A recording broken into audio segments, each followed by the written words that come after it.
સ્વાગત છે એકવાર ફરી CNBC બજાર પર આપનું અને આપણી સાથે હવે જોડાઈ રહ્યા છે અશ્વિન પારેખ એડવાઇઝરી સર્વિસીસના અશ્વિન પારેખ, લિબોર્ડ ગ્રુપના યોગેશ ભટ્ટ અને સાથે જ આપણી સાથે જોડાઈ રહ્યા છે પ્રુડન્ટ બ્રોકિંગ સર્વિસીસના પ્રદીપ ભોજચંદાની પણ, અને અતુલ જોશી પણ આપણી સાથે છે. અતુલ સર, યોગેશ સર અને અશ્વિન સર, સ્વાગત છે. અને અમારા સહયોગી પ્રીતિ દલાલ પણ આપણી સાથે જોડાઈ ગયા છે.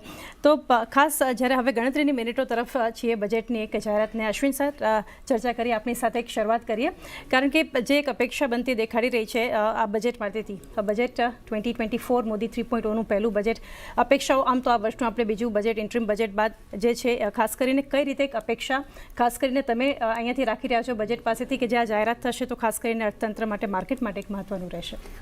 બે ત્રણ વસ્તુને આપણે જલ્દીથી જોઈ લઈએ જે આ બજેટ કદાચ કવર કરે. પહેલું તો ઇકોનોમિક સર્વે જે આવ્યો એમાં એક ઇન્ડિકેશન હતું કે મને ફર્સ્ટ ટાઈમ એવું લાગ્યું કે એક પ્રકારનું પેસિમિઝમનો સૂર, કેમ કે 6.5થી 7%, જ્યારે આપણે IMF પણ 7% ગ્રોથની વાત કરે ત્યારે એ સંદર્ભમાં 6.5%થી લઈને 7% is a little open statement I thought, અને ઘણા કોશનરી છે. આઈ મીન ઓફકોર્સ એક પ્રકારની ઓપ્ટિમિઝમ તો છે જ બજેટની અંદર, પણ એક ઘણા સાઉન્ડ પેલા બતાવવામાં આવેલા છે. બે કે ત્રણ વસ્તુઓ કોશનની દ્રષ્ટિએ. એક તો જુઓ કે મેન્યુફેક્ચરિંગને કદાચ આ બજેટ પુશ કરે, રૂરલ કન્ઝમ્પશનને પુશ કરે, થોડુંક ફાર્મરની તરફ જવું જ પડશે, કેમ કે સ્ટેટ્સના હવે ઇલેક્શન્સો આવશે એટલે કદાચ એક પ્રકારનું એનું પેલો આપણને જોવા મળે કન્સેશન્સને એ બધું. જ્યાં સુધી એમ્ફોસિસનો સવાલ છે, આ બજેટ કદાચ એનર્જી સેક્શન ઉપર, મેન્યુફેક્ચરિંગ ઉપર, રૂરલ કન્ઝમ્પશન ઉપર એમ્ફોસાઇઝ કરે. એને કારણે આપણને મનરેગા જેવી સ્કીમ્સોમાં કદાચ વધારે ફાળવણી જોવા મળે, એટલે આપણે એવી એક આશા રાખી શકીએ. ફિસ્કલ કન્સોલિડેશન અથવા ફિસ્કલ ડિસિપ્લિનની જ્યાં વાત કરીએ તો આપણે આ બજેટ પાસેથી ડેફિનેટલી આઈ મીન જે એક ટાર્ગેટ નક્કી કર્યું છે એની ઉપર જ ગ્લાઇડ થતાં આપણે જોઈ શકશું. કદાચ એની બહાર માળખાની વધારે બહાર નહીં જાય. 3 કે 4 વસ્તુઓ જોવાની રહેશે. કેપેક્સ ઉપર કેટલો ભાર આવે છે, અથવા તો જે ઇન્ફ્રાસ્ટ્રક્ચર ઉપરનું જે બજેટનું જે એક્સપેન્ડિચરનું જે એસ્ટિમેટ્સ છે એની પર જોવાનું આપણને રહેશે. એકદમ મહત્ત્વનો ભાગ એ થઈ બની રહેશે. અને સાથે સાથે PLIની સ્કીમની અંદર બંને પ્રકારના વિવાદો ઊભા થયા છે. ઘણા એમ કહે છે કે PLIની સ્કીમને ઘણા વધારે એક્સપાન્ડ કરવી જોઈએ.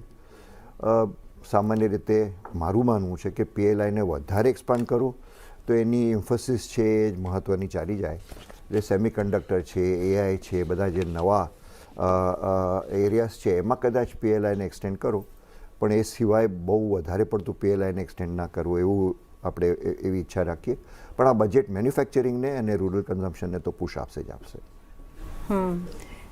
એ આઈ થિંક હવે આપવું જ રહ્યું છે. તમે અશ્વિનભાઈએ કહ્યું કે આપણે ઘણા બધા સ્ટેટમાં ઇલેક્શન્સ આવી રહ્યા છે, પણ બિસાઇડ્સ દેટ ઓલ્સો આપણે જે જોઈ રહ્યા છે અતુલભાઈ, કન્ઝમ્પશન નીડ્સ અ પુશ નાઉ, અને એ બી રૂરલ સેક્ટરથી. અને અહીંયા આપણે ઘણા બધા વી આર એક્સપેક્ટિંગ કે કંઈ અહીંયા આવશે, અને કઈ રીતના તમે જોઈ રહ્યા છો? બિકોઝ અત્યારના જો ઇકોનોમીને આગળ આપણે વધારવી હોય ને ત્યાંથી એક થોડું સ્લોડાઉન આપણે જોઈ રહ્યા છે. કયા જાતના પગલાઓ તમે જોઈ રહ્યા છો કે આ વખતના પુશ મળી શકે છે રૂરલ ઇકોનોમીને? તેમણે ગ્રોથ માટે જે 4 કે 5 એન્જિન્સ ઇકોનોમિક સર્વેમાં મેન્શન કર્યા છે, એમાં સૌથી પ્રથમ છે એમ્પ્લોયમેન્ટ, સેકન્ડ છે સ્કિલ ડેવલપમેન્ટ, ત્રીજું છે એજ્યુકેશન, ચોથું છે કોર બેઝ રિક્વાયરમેન્ટ એગ્રીકલ્ચર, અને પછી છે MSME. એટલે આપણે આ 4 કે 5 જે એમના મેઇન સ્તંભ તરીકે આપણે જોઈ રહ્યા છે, તો એનું બધાનું એમ્ફેસિસ એમ્પ્લોયમેન્ટ છે અને રૂરલ છે. બંનેને આપણે જો મિક્સ કરીએ તો રૂરલમાં મારા હિસાબે કિસાન સન્માન નિધિ જે 6,000 રૂપિયા છે એ વધારીને 8,000 રૂપિયા કરવામાં આવશે. અશ્વિનભાઈએ જેમ કીધું, મનરેગાનું એલોટમેન્ટ થોડું વધારવામાં આવશે. ત્રીજું ફૂડ સબસિડીનું જે બિલ છે એ વધારવામાં આવશે. પછી જે MSMEની સ્કીમ્સ છે, તો MSMEમાં અમુક રીતે મારા હિસાબે સમવેર જે ECLGSની જે સ્કીમ છે કે જે લોન ગેરંટીની સ્કીમ છે એ કદાચ એક્સટેન્ડ કરવામાં આવે. ખાસ કરીને એ લોકો અમુક સેક્ટર્સ છે કે જ્યાં એમ્પ્લોયમેન્ટનું મલ્ટીપ્લાયર બહુ વધારે હોય છે. દાખલા તરીકે ટેક્સટાઇલ ઇન્ડસ્ટ્રી આપણે જો લઈએ તો ટેક્સટાઇલ ઇન્ડસ્ટ્રીમાં 1 કરોડની ઉપર 300 જોબ ક્રિએટ થાય છે, જે બીજી કોઈ પણ ઇન્ડસ્ટ્રી કરતાં સૌથી વધારે જોબ ક્રિએશન ટેક્સટાઇલમાં થતી હોય છે. અને એનું ડાયરેક્ટ લિંકેજ પાછું એગ્રીકલ્ચર સાથે છે, રૂરલ ઇકોનોમી સાથે છે. તો આપણે એવું કંઈક એક સ્પેશિયલ એલોકેશન કોઈક ઇન્ડસ્ટ્રી સ્પેસિફિક અથવા MSME સ્પેસિફિક જોઈ શકીએ. સ્કિલિંગની જ્યાં સુધી વાત છે તો ગવર્મેન્ટનું એમ્ફેસિસ છે, અને એમાં બહુ એક થોડીક નોટ કરી શકાય એવી ચીજ એમણે એમ કીધી કે દર 2 ગ્રેજ્યુએટમાંથી 1 ગ્રેજ્યુએટ એવો છે કે જે નોકરી કરવાને લાયક જ નથી, કે એની પાસે કોઈ સ્કિલ્સ નથી. તો આ એક મિક્સચર જો ગવર્મેન્ટ ઊભું કરવા માંગે તો આ લોંગ ટર્મ ગેમ થશે, પણ એમાં CSRને લાગી અને કદાચ કોઈક બદલાવ આવે કે જેમાં CSRના પૈસા ગવર્મેન્ટ યુઝ કરશે સ્કિલિંગ માટે અને એનો વ્યાપ વધારવામાં આવશે, ખાસ કરીને રૂરલ આંત્રપ્રોનરશિપ માટે. એક બહુ important point I would say કે કદાચ ઇકોનોમિક સર્વેમાં મિસ કરવામાં આવ્યો છે, અને એ છે સેલ્ફ એમ્પ્લોયમેન્ટ. મુદ્રાની આખી જે સ્કીમ ગવર્મેન્ટે લોન્ચ કરી હતી એ સેલ્ફ એમ્પ્લોયમેન્ટ માટે હતી. આજે અહીંયા જોઈએ તો tens of thousands of crores એટલે અબજોના અબજો રૂપિયા એમાં ડિસ્બર્સમેન્ટ થયા છે, પણ ક્યાંય એનું નામ એમ્પ્લોયમેન્ટ તરીકે કે એમ્પ્લોયમેન્ટ જનરેશન તરીકે આખા ઇકોનોમિક સર્વેમાં દેખાતું નથી. આ એક મારા ખ્યાલ પ્રમાણે લેકુના છે જેની ઉપર ગવર્મેન્ટે કામ કરવું જોઈએ. જી, તો એક અપેક્ષા ખાસ કરીને ઘણા બધા ફેક્ટર્સ આપણે એક બજેટ પર ધ્યાનમાં રાખીશું. DI ચોકસી ફિનસર્વના દેવેન ચોકસી પણ હવે આપણી સાથે જોડાઈ ગયા છે. દેવેન સર, સ્વાગત છે આપનું શો પર, અને બજેટ તરફ હવે આગળ વધી રહ્યા છીએ ત્યારે તમારી પાસેથી જાણીએ કઈ રીતે એક એક્સપેક્ટેશન્સ તમે રાખી રહ્યા છો, શું જાહેરાત જે છે એ ખાસ કરીને એક મહત્વની રહેશે આ બજેટમાં? Good morning to all panellist. Well, મારું પોતાને કેવું માનવું છે કે ગવર્મેન્ટે જે પાછલા 10 વર્ષની અંદર જે રિફોર્મ્સ પુટઅપ કર્યા હતા, એ રિફોર્મ્સનો પ્રોસેસની અંદર આઈ થિંક થોડોક એડિશનલ બદલાવ એક જગ્યાએ લાવવો પડશે કે આ બે જગ્યાએ લાવવો પડશે. જે રીતે GST અને IBC ના રિફોર્મ્સ છેલ્લા 5-7 વર્ષની અંદર ઇમ્પ્લિમેન્ટ થયા, એના પછી UPI પેમેન્ટની જે સક્સેસ આપણે જોવા મળી, એના થકી આઈ થિંક ઇકોનોમીમાં જે એફિશિયન્સી આવી, એ એફિશિયન્સીને જો આગળ લઈ જવી હોય તો બે જગ્યાએ આઈ થિંક નવા રિફોર્મ્સ પર વિચારણા કરવી જરૂરી બને છે. એક ડિજિટલ કરન્સી અને બીજી online network of digital commerce. આ બે જગ્યાએ જો બરાબર રીતે ઇમ્પ્લિમેન્ટેશનનો પ્રોગ્રામ સ્ટાર્ટ થાય, બીકોઝ પાયલોટ રન બંને જગ્યાએ થઈ ચૂક્યા છે. હવે જો ઇમ્પ્લિમેન્ટેશનનો પ્રોગ્રામ ચાલુ થાય તો systematically on one side it will help RBI in managing the inflation. કારણ કે ઇકોનોમીની અંદર જે કરન્સીનું સર્ક્યુલેશન છે, એ સર્ક્યુલેશન આજની તારીખમાં જે રીતે આપણે ઇકોનોમીની અંદર અમુક સ્ટેજમાં વધી જતું દેખાય ત્યારે ઇન્ફ્લેશન વધે છે, એને કંટ્રોલમાં લાવવું હોય તો ડિજિટલ કરન્સીનો માધ્યમથી કદાચ એ સૌથી વધારે બેસ્ટ રીતે લાવી શકાશે. At the same time digital કરન્સીના માધ્યમથી ટેક્સનું કલેક્શન વધારે પ્રિડિક્ટેબલ થઈ શકશે, પર્ટિક્યુલરલી GST ટેક્સનું કલેક્શન વધારે પ્રિડિક્ટેબલ થઈ શકશે. અને ONDC ના પ્રોલિફરેશનથી જે UPIમાં જે સક્સેસ મળી છે ડિજિટલ ટ્રાન્ઝેક્શનની, એ રીતે ઈ-કોમર્સની અંદર સક્સેસ મળે તો કદાચ larger participation of sellers would take place, અને એને કારણે સેલ્ફ એમ્પ્લોયમેન્ટનો જે મુદ્દો હમણાં એક પેનલિસ્ટે ઉપાડ્યો હતો તે પણ આઈ થિંક એની અંદર કવર થઈ જાય છે કે જ્યારે તમારી પાસે રૂરલ ઇકોનોમીમાંથી બી સપ્લાયર પ્રોડક્ટ્સને આપવા માટે આ પ્લેટફોર્મ પર આવી શકે, તો એને કારણે એક સેલ્ફ એમ્પ્લોયમેન્ટ પણ થઈ શકે, અને at the same time inflation પણ સપ્લાયને કારણે કંટ્રોલમાં રહી શકે. જે અનધર પોઈન્ટ પર એક થોડીક વિચારણા કરવાની રહેશે, એગ્રીકલ્ચર સેક્ટરની અંદર એક તરફ ઇનપુટ એટલે એગ્રોકેમિકલ્સ છે, માઇક્રો ઇરિગેશન છે, તો બીજી તરફ ગ્રેન સ્ટોરેજ માટે જે વેરહાઉસિંગ ફેસિલિટી છે એના પર એલોકેશન વધવું જોઈશે. એ વધશે તો કદાચ ફૂડ સિક્યોરિટી પોઈન્ટ ઓફ વ્યૂથી government will remain more sure about it, અને at the same time price fluctuation food commodity અંદર જો કંટ્રોલમાં રહે તો again that will help manage inflation. Inflation મેનેજમેન્ટને કારણે અને એમ્પ્લોયમેન્ટ જનરેટ થવાને કારણે ઇકોનોમીની અંદર જે રૂરલ માસને જે અત્યારે તકલીફ પડી છે તે પણ તકલીફ ઓછી થઈ શકે, એ પણ ગવર્મેન્ટનું કદાચ એમાં ફોકસ રહી શકે. સો આ 2 કે 3 મેજર મુદ્દાઓ પર અમે ધ્યાન રાખીએ છીએ. At the same time I think જે higher allocation of money is expected towards the green energy, particularly in the green hydrogen. જ્યાં આગળ I think we are expecting the larger amount of allocation of money also to take place towards the electrolyzer process in the industry. એક તરફ PLI scheme અને બીજી તરફ infrastructure related spending, એ બંને વસ્તુ પર અમારું માનવું છે કે ગવર્મેન્ટનું ફોકસ રહેશે. ટિપિકલી એગ્રીકલ્ચર, ઇન્ફ્રાસ્ટ્રક્ચર અને મેન્યુફેક્ચરિંગ આ 3 એરિયા પર ગવર્મેન્ટનું મેક્સિમમ ફોકસ રહેવું જોઈએ બજેટની અંદર. એના થકી ઇન્ડસ્ટ્રીને અમુક બેનિફિટ મળવા જોઈએ એવું અમે લોકો માનીને ચાલીએ છીએ. જી સાથે જ સેમકો મ્યુચ્યુઅલ ફંડના ઉમેશ કુમાર મહેતા પણ આપણી સાથે જોડાયા છે. Good morning Umeshbhai. કઈ રીતના તમે જોઈ રહ્યા છો, કયા એવા આપણે એમ ધારીને ચાલી રહ્યા છે કે ચલો આ વખતે કેપેક્સ હેવી બજેટ હશે, પણ જ્યારે કેપેક્સ હેવી બજેટ હશે આપણે ઘણા બધા એરિયાઝમાં ઓવર સ્પેન્ડ, ઓવર વેલ્યુએશન ઘણા બધા ચાલી ગયા છે, એવા સેક્ટર્સ પણ છે. તમે કઈ રીતના જોશો અગર તમે કેપેક્સમાં ઇન્વેસ્ટમેન્ટ કરો છો અને જે બી ઘોષણા આવે છે, કયા એરિયાઝમાં તમે વધારે બુલિશ રહેશો? એકચ્યુઅલી કેપેક્સ જે બજેટ હતું લાસ્ટ યર ગવર્મેન્ટે બજેટમાં કહી દીધું હતું કે મોટામોટી 11 લાખ કરોડ કેપેક્સ કરવાનું છે. તો કેપેક્સમાં તો લાર્જલી સેટલ છે. એના પછી બજેટમાં જો એક્સ્ટ્રા ઇન્ક્રીમેન્ટલ એલોકેશન આવે તો સારી વાત છે. પણ આ બજેટ કોએલિશન ગવર્મેન્ટનું પહેલું બજેટ રહેશે. એક્સપેક્ટેશન્સ એટલા બધા છે લોકોને, તો ઇન જનરલ જ્યારે એક્સપેક્ટેશન્સ ઘણા બધા હોય ત્યારે માર્કેટ થોડું ડિસઅપોઇન્ટ થાય છે. સો ધેટ અપાર્ટ પણ આઈ થિંક ગવર્મેન્ટને આ વખતે એમ્પ્લોયમેન્ટ ઉપર વધારે ફોકસ કરવું પડશે. કેવી રીતે સ્કીમ્સ લાવે છે, સ્કિલિંગ ઇન્ડિયા, ઘણી બધી વસ્તુઓ છે જે ગવર્મેન્ટને આ વખતે કરવું પડશે પ્રોપર ફોકસ. પણ આઈ થિંક કેપેક્સમાં બહુ વધારે પુશ નથી આવવાનું, કેમ કે ઓલરેડી ગવર્મેન્ટનું કમિટમેન્ટ આવી ગયું છે. એટલે ત્યાં બહુ જાજુ નોર્મલ ગ્રોથ આવવાની છે કંપનીમાં. એક્સ્ટ્રા પેડલ ગ્રોથ કેપેક્સ સાયકલમાં નથી આવવાનું. જી, તો ખાસ એક આ ફોકસ પર બનતું દેખાડી રહ્યું છે. યોગેશ સર, આપની પાસેથી જાણીએ કઈ રીતે તમે ખાસ કરીને આ બજેટ પાસેથી એવી અપેક્ષા રાખી રહ્યા છો કે જે અહીંયાથી અનાઉન્સમેન્ટ છે એ એક મહત્ત્વના રહેશે, તમારી એક્સપેક્ટેશન્સ? તો ચાંદીબેન 3-4 વસ્તુ છે. જેમ અશ્વિનભાઈએ કીધું પ્રમાણે મને લાગે છે 6.5 to 7નો નંબર થોડો કન્ઝર્વેટિવ આપ્યો છે. આરબીઆઈ જ્યારે પોતે 7.2 કહેતી હોય ત્યારે આપણે બજેટમાં 6.5 થી 7ની વચ્ચેનો નંબર થોડો કન્ઝર્વેટિવ છે. I think it would be better કે એ નંબર આપે અને પછી આપણે ઓવર અચીવ કરીએ. સો પહેલો એ નંબર પર ખાસ ધ્યાન રાખશું. બીજું ઓબ્વિયસલી બધાનું એક્સપેક્ટેશન અને ખાસ કરીને ફોરેન ઇન્વેસ્ટર્સનું એક્સપેક્ટેશન્સ છે કે ફિસ્કલ પ્રુડન્સ મેન્ટેન થશે કે નહીં. આપણે આ વખતે કદાચ 5.1 અને પછી આગળ જતાં 4.5% આસપાસનો જે આપણે પાથ લાસ્ટ બજેટ્સમાં બી આપ્યો છે તો એ આપણે કન્ટિન્યુ રાખીએ, એક એક્સપેક્ટેશન રાખીએ. અને આઈ થિંક તમે જો ગઈકાલનો ઇકોનોમિક સર્વે ખાસ સ્પેશિયલી જુઓ તો એમાં 3-4 વસ્તુ નીકળી આવી છે. એક છે કે સ્ટેટની કેપેબિલિટી અને કેપેસિટીને એન્હાન્સ કરવાની વાત કરવામાં આવી છે. એટલે જેને આપણે કહીએ કે જે હેવી લિફ્ટિંગ સેન્ટર તરફથી થવાનું હતું એ ઘણું બધું થયું છે લાસ્ટ 3-4 વર્ષમાં. તો હવે ગવર્મેન્ટ એમ કહે છે કે ભાઈ હવે સ્ટેટ પણ કંઈક કરે. અને ખાસ કરીને બીજો એક મુદ્દો લીધો છે ગઈકાલે કે પ્રાઇવેટ સેક્ટર ઘણું બધું આમાં હવે આગળ આવીને કામ કરે.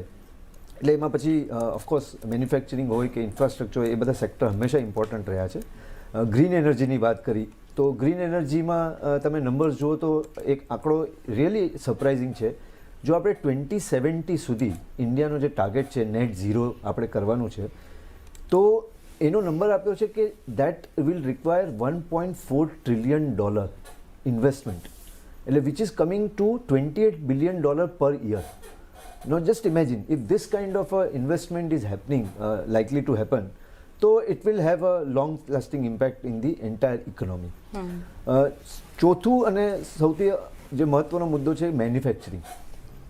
મેં હમણાં જ કીધું કે India has become now 5th largest country after US, China, Japan, Germany, અને આપણે સાઉથ કોરિયાને હમણાં જ લાસ્ટ વીકમાં સરપાસ કર્યો. તો we have become the 5th largest manufacturing country and hub. તો એના ઉપર પણ આપણે ખાસ પ્રાઇડ લેવાની વસ્તુ છે અને એના ઉપર વધારે કોન્સન્ટ્રેશન કરવાની વસ્તુ છે. અને છેલ્લું એક પોઈન્ટ તમને કહીશ કે દર વખતનું એક્સપેક્ટેશન હોય છે બજેટનું, પણ ગઈકાલના ઇકોનોમિક સર્વેમાં એક્સપ્લિસિટલી એક રિટેલ પ્લેયર્સ જે પાર્ટિસિપેશન વધી રહ્યું છે ફ્યુચર એન્ડ ઓપ્શન માર્કેટમાં, એના ઉપર એક સ્પેસિફિક કમેન્ટ આપવામાં આવી છે. તો આઈ વુડ એક્સપેક્ટ કે એ પર્ટિક્યુલર સેગમેન્ટને કદાચ થોડું ટિંકરિંગ કરવામાં આવે. હવે કઈ રીતના એમાં પોઈન્ટ આવે છે, કદાચ short term capital gains tax abolish કરી અને એને નોર્મલ સ્લેબમાં નાખી દે. થોડુંક એક આર્બિટ્રાજ ફંડનું ડિસ્કશન ચાલી રહ્યું છે કે આર્બિટ્રાજ ફંડમાં જે અત્યારે બેનિફિટ છે ઇક્વિટી ટેક્સેશનનો એ કદાચ રિમૂવ કરવામાં આવે for the technical reasons.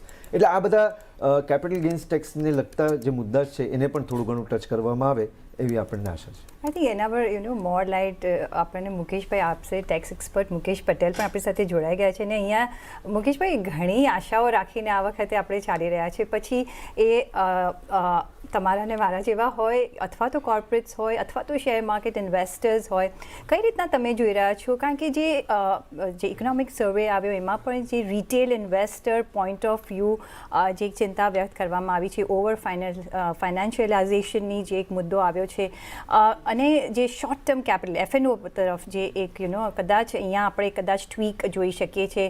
I hope કે એલટીસીજીમાં કંઈક ના આવે એ વધારે સારું છે. પણ કઈ રીતના તમે જોશો, તમે કઈ રીતના એક્સપેક્ટ કરી રહ્યા છો, શું આવી શકે છે? કારણ કે અગેન આપણે જોવા જોઈએ તો આ 6 મંથલી બજેટ છે, કારણ કે again we'll see budget in February. Absolutely. This is a golden opportunity. અને નિર્મલાજીનું આ 7મું અંદાજપત્ર છે ત્યારે એમાં મેઘધનુષી 7 રંગો એ લાવી શકે. ખાસ કરીને આમ આદમી, કોમન ટેક્સપેયર અને ઇન્વેસ્ટર, જેના વિશે આપે વાત કરી, અને મોકા ભી સહી હૈ, મૌસમ ભી સહી હૈ, એના જેવી વાત છે. કારણ કે ડાયરેક્ટ ટેક્સ રેવન્યુઝ જે છે એનું કલેક્શન ઇઝ વેરી બોયન્ટ. જો આજે પગારદાર વર્ગથી માંડીને, જેમ આપણા ઇકોનોમિસ્ટે બધાએ વાત કરી કે કન્ઝમ્પશનને પ્રોત્સાહિત કરવા માટે તમે ટેક્સ રિલીફ્સ આપો, તો એ tax રિલીફ્સ they are going to help the economic growth. હું એવું માનું છું કે આ ઓલ્ડ વર્સિસ ન્યૂની હું અત્યારે વિવાદમાં નથી પડતો. તમે ન્યૂ સ્કીમ, સરકાર ઈચ્છે છે કે ન્યૂ સ્કીમ આગળ વધે, પણ ન્યૂ સ્કીમમાં પણ હું માનું છું 3 બાબતો ઉપરનું જે ફોકસ છે એ લૂઝ ન થવું જોઈએ. એક હાઉસિંગ છે. હું માનું છું કે હાઉસિંગને એન્કરેજ કરવા માટે જે આ 2 લાખ રૂપિયા ઇનફેક્ટ એને વધારવાની જરૂર છે. અને એ એમણે જે એમ કહ્યું કે નવી સ્કીમમાં ન મળે તો દેર ઇઝ નો જસ્ટિફિકેશન. હાઉસિંગને પ્રોત્સાહિત કરવા માટે the incentives must continue. In the same way health care, કારણ કે આજે સામાન્ય મિડલ ક્લાસ છે, આજે જો એનું ઇન્સ્યોરન્સ ન હોય, હેલ્થ ઇન્સ્યોરન્સ, તો હી just cannot survive. A family will be in deep trouble. Education, જે રીતે આજે શિક્ષણના ખર્ચ વધતા જાય છે, તો આ 3 બાબતમાં તમે દુનિયાભરના અર્થતંત્રોમાં જુઓ તો there is always a focus for taxpayers on these 3. અને ચોથું જે એક વર્ગ છે, સિનિયર સિટીઝન્સ. આજે આપણા દેશમાં આપણે સોશિયલ સિક્યોરિટી આપી શકતા નથી, અને આપવી એ મોટી ચેલેન્જ છે. તે વખતે એટલીસ્ટ સિનિયર સિટીઝન્સને આજે તમે કંઈક ઠોસ રાહત આપો એ જરૂરી છે. અને સૌથી છેલ્લે તમે કહ્યું એ પ્રમાણે જે અત્યારે કેપિટલ માર્કેટ છે એની સાથે કોઈ છેડછાડ ન કરાય.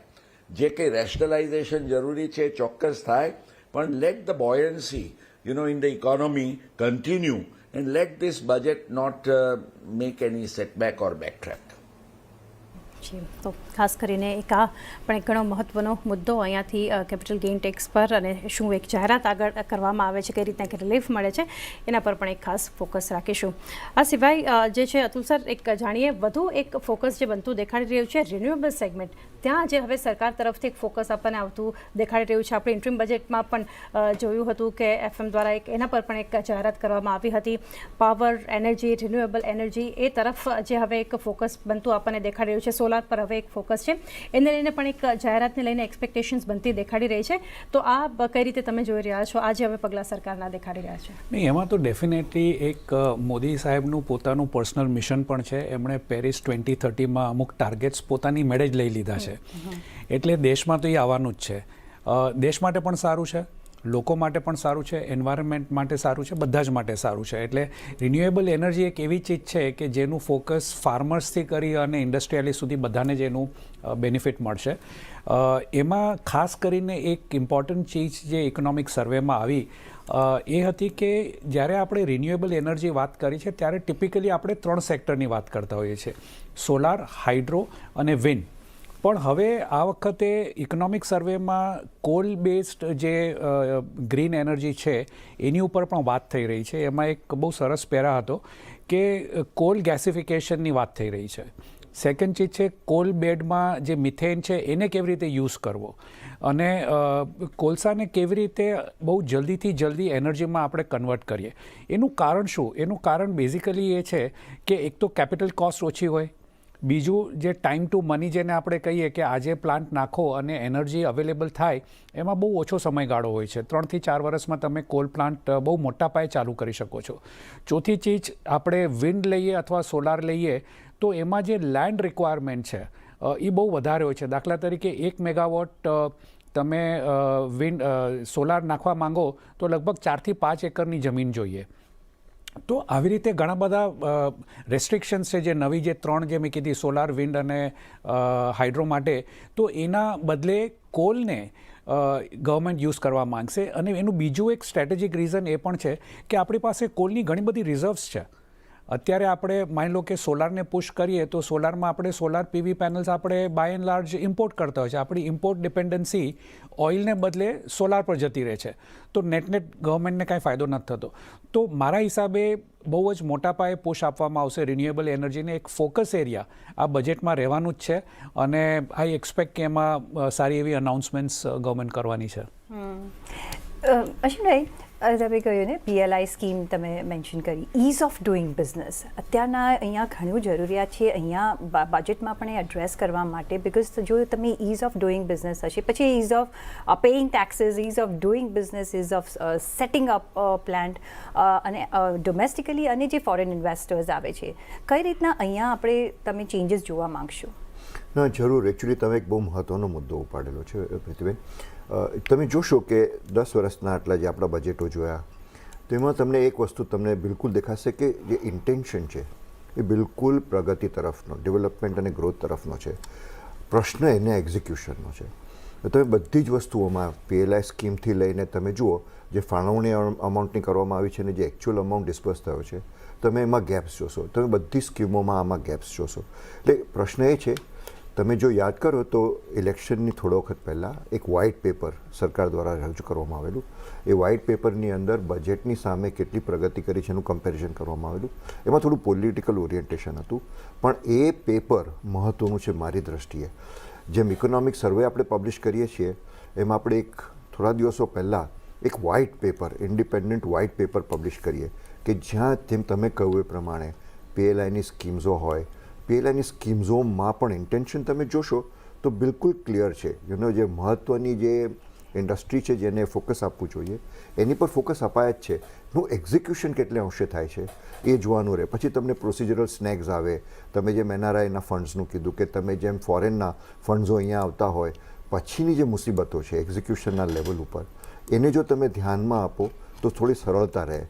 આ વખતેના બજેટમાં એવી અપેક્ષા ન રાખી શકાય, પણ કોઈ દિશા પકડી શકાય કદાચ કે એ દિશામાં જો જઈએ આપણે તો એક સ્પષ્ટતા રહે કે બજેટના જે ઇન્ટેન્શન જે થયેલા, જેટલી સ્કીમો મનરેગાથી લઈને જેટલી સ્કીમો હોય એનું ઇમ્પેક્ટ શું થયો, એનો ફાયદો શું થયો, કેટલે સુધી નીચે સુધી એ વસ્તુ પહોંચી એ જોવાનું રહે. ફાર્મરની આપણે વાત કરીએ 6,000થી હવે 8,000 હવે 12,000ની એની પર લિમિટની વાત કરીએ છીએ.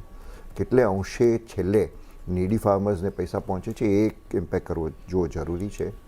પણ otherwise I would certainly say PLI is a very good scheme. China પ્લસનું જે અત્યારના આખું ઇનિશિયેટિવ છે એની અંદર PLI plays a dominant part. એટલે એને તો સરસ રીતે એમ્ફસાઇઝ કરવું જોઈએ મારી દ્રષ્ટિએ, અને એનું ઇમ્પ્લિમેન્ટેશન સહેલું બનાવવું જોઈએ.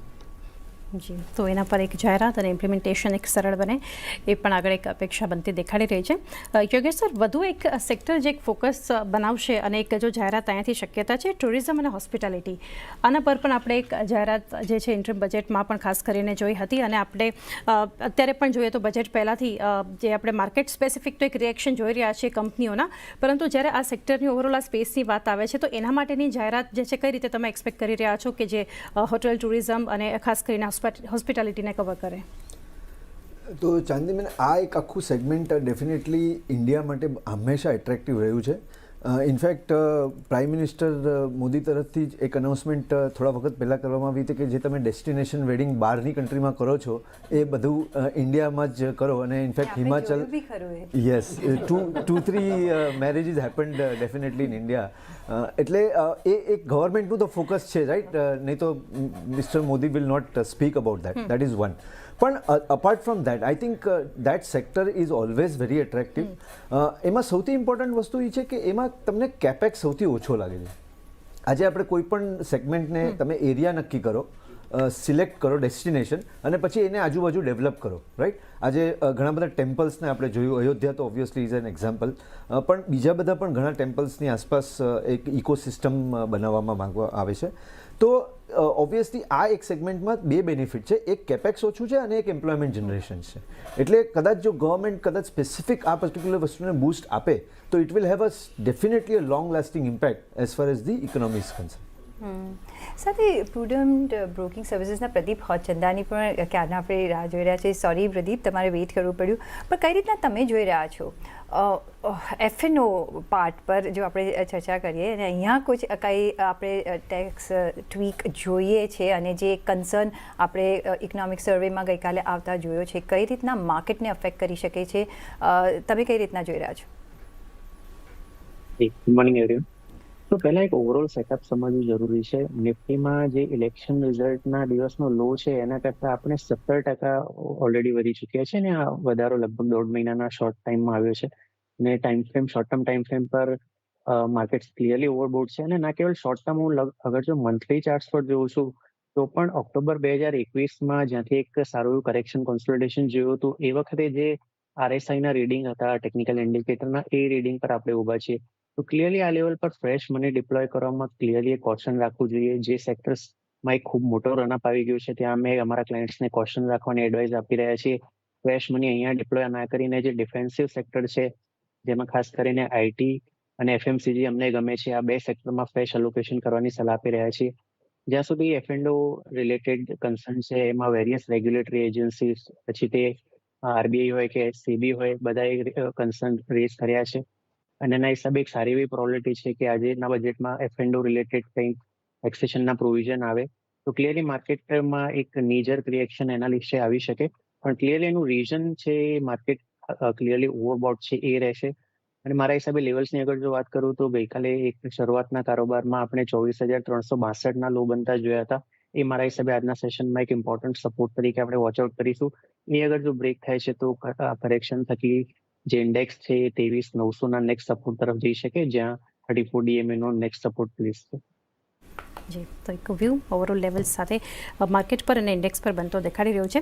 ઉમેશ સર, આપની પાસેથી જાણીશું વધુ એક સેક્ટર સ્પેસિફિક, એ છે ફાર્મ સેક્ટર. કારણ કે હાયર ફાર્મ સબસિડીઝ છે, એગ્રી રૂરલ સપોર્ટ સ્કીમ્સ છે, એના પર એક અનાઉન્સમેન્ટ છે. એગ્રી અને રૂરલ જે સાથે જ EV ચાર્જિંગ એક્સપેન્શનને અહીંયાથી કંઈ ને કંઈ એક જાહેરાત આપણે જોઈ રહ્યા છીએ. બૂસ્ટ માટેની ઇન્ફ્રા માટે ખાસ કરીને આવવાની એક શક્યતા જે બનતી દેખાડી રહી છે.